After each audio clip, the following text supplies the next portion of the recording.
Assalamualaikum warahmatullahi wabarakatuh. Di hadapan kita sekarang ni adalah kawasan yang dipanggil sebagai Mary Tree, yang mana terdapatnya sajarah Maryam ataupun pokok Maryam, tempat persembunyian Maryam dan juga Nabi Isa AS. InsyaAllah kita akan cuba masuk ke sana dan melihat apa yang keistimewaan yang terdapat di tempat ini, InsyaAllah.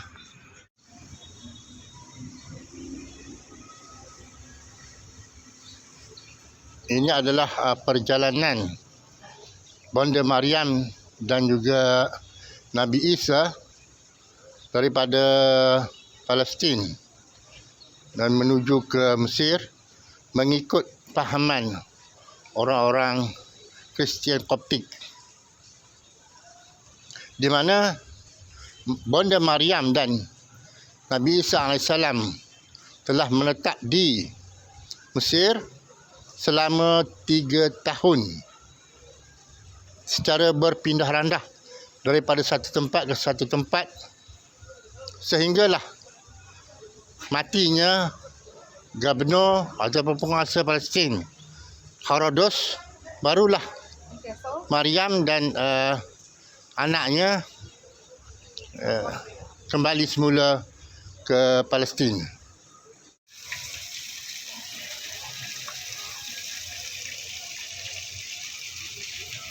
Ini adalah telaga yang diyakini sebagai tempat bonda Maryam dan Nabi Isa membersihkan diri, dan juga dikatakan Yusuf An-Najjar bersama mereka.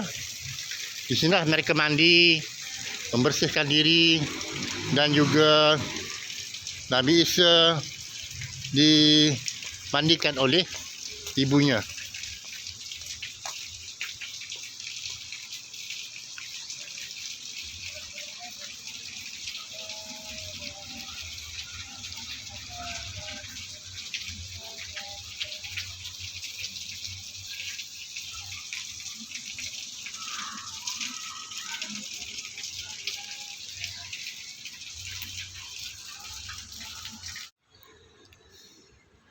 Assalamualaikum warahmatullahi wabarakatuh.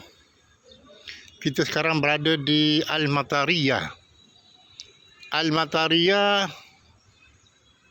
adalah perkataan yang berasal daripada perkataan Latin yang bermaksud ibu, ataupun berasal daripada kehadiran pokok perawan Maria di daerah sini. Apa yang kita lihat di hadapan ini adalah merupakan dipanggil sebagai pokok Maryam atau Sajaratul Maryam, di mana ianya terletak di utara jauh sebelah kota Kairah, berhampiran dengan Obelisk Senussus. Pokok Maryam merupakan salah satu monumen Koptik yang terkenal di Kairah dan dikenali sebagai pokok perawan Maria. Mengikut sejarah, Mesir adalah merupakan tempat tujuan keluarga Al-Qudus, iaitu Maryam, Nabi Isa dan Yusuf An-Najjar ataupun Yusuf tukang kayu, ketika mereka melarikan diri dari Herodes, iaitu Gubernur Romawi, kerana dia ingin membunuh Nabi Isa, kerana dia mendapat tahu bahawa ada seorang anak yang dilahirkan dan akan menjadi raja orang Yahudi. Jadi Herodes takut kerajaannya tergugat, maka dia memerintahkan pembunuhan semua kanak-kanak lelaki Yahudi yang berumur 2 tahun dan ke bawah di wilayah Palestin. Jadi Maryam bersama Nabi Isa telah melarikan diri ke Mesir, dan apabila Herodes meninggal baru mereka kembali ke Palestin.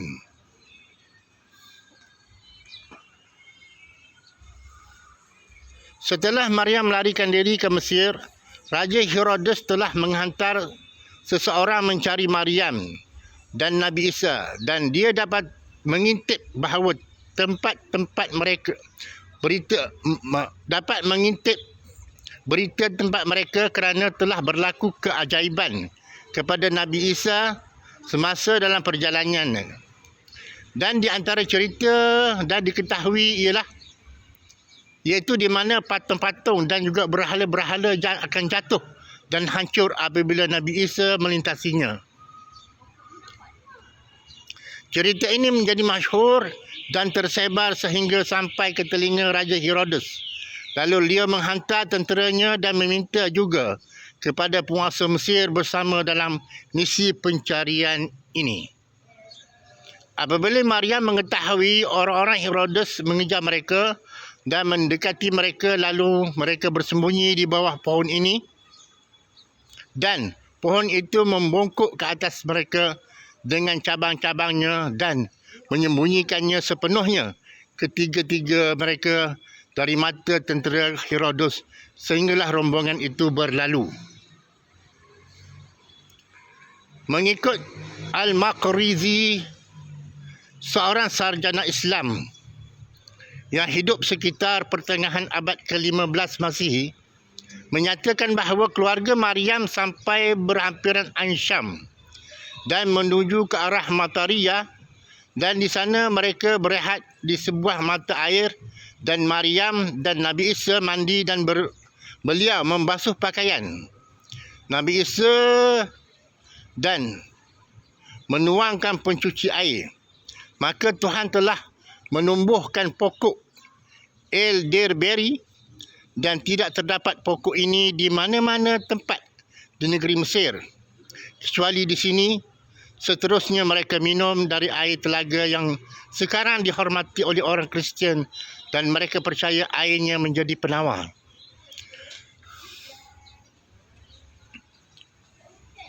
Tempat ini telah terkenal selama berabad-abad sebagai salah satu tempat suci di timur, dan ia adalah tempat untuk ramai pelancong dan juga penziarah dari pelbagai bahagian dunia. Dan gereja Koptik Mesir masih meraihkan kenangan yang diberkati itu pada bulan pertama, iaitu pada bulan Jun setiap tahun, yang merupakan peringatan Nabi Isa memasuki tanah Mesir. Di manakah terletaknya ataupun di manakah sebenarnya pokok Maryam ini yang asal masih berada? Pokok asal Maryam yang menjadi tempat Maryam dan Nabi Isa serta Yusuf An-Najjar berehat menjadi lemah dan tumbang pada tahun 1656 Masihi. Jadi sekumpulan padri telah mengambil dahan dari pokok ini dan menanamnya di gereja bersebelahan dengan kawasan pokok tersebut, yang dipanggil Church of the Mary. Dan pokok itu tumbuh dan bercabang, dan tidak lama kemudian cabang itu telah diambil dari pokok ini dan ditanam bersebelahan dengan pokok tua yang asal, yang penuh dengan daun dan buah-buahan yang ada sekarang ini. Disebutkan bahawa orang ramai telah pergi ke pokok ini untuk mendapatkan keberkatan daripadanya, dan terdapat kepercayaan sebahagian orang Kristian bahawa pokok ini menyebabkan wanita menjadi hamil. Dan inilah dia yang dipanggil sebagai Syajaratul Maryam.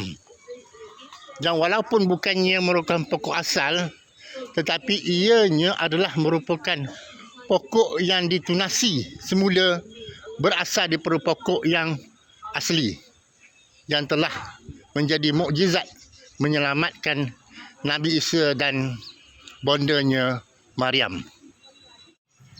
Sebelah pokok ini terdapatnya mihrab yang dibina untuk nak menunjukkan bahawa orang Islam juga memang beriman dan mempercayai apa yang berlaku ke atas Nabi Isa AS serta bondanya Maryam.